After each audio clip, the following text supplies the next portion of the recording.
Welcome back to my lore series on aspects of Mourn. Today we're talking about dragons. This one's been a long time in coming, but I have mentioned that dragons and races like them have adapted. And they have. They've adapted to have a more bipedal form. They're smaller, so they can work with the other races of Mourn. They can resume their larger size, but it takes time for them to return to the smaller stature. It's not an immediate process. There are three types of dragons. Wyvern, when they're in the dragon form, their wings are attached to their front arms. Same with the bipedal form. Layer dragons, which are the classic dragons, four limbs, wings, also encompasses the ones from Asian mythology without wings. And then there's the Hydra dragons. The Hydra dragons don't typically have wings, and they are very rare.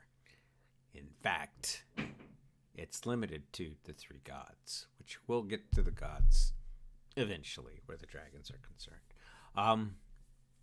Most dragons chose to live on their own aspect rather than living intermixed with the other races.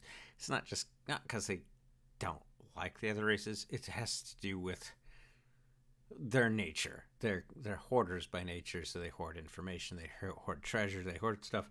It's them. They prefer privacy, and that's their thing. They don't mind interacting with the other races. They actually like them, and they like watching them. They've been around for a long time, so there's a lot of wisdom there, and they like to be standoffish. The stories of them devouring maidens and fighting knights are completely fabricated, and they're the ones that fabricated them, because they were being hunted on Earth, and they didn't like that. And they didn't like that male dominance was, hey, if a woman is thinking, she must be a witch, so let's sacrifice them to a dragon or burn them at the stake.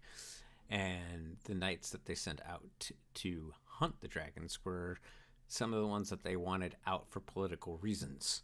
So they were hoping that the dragons would kill them. So the dragons took this to another thing. So when they left Earth, they took these maidens with them, put them on Mourn. That's why I say there's been humans on Mourn for a while.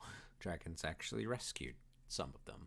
The errant knights and whatnot, and maidens, they brought them all to Mourn and spread the rumor that they were devoured so others would not pry into what happened to the dragons. In fact, the whole reason they're thought of as myths and legends is because the dragons wanted it that way.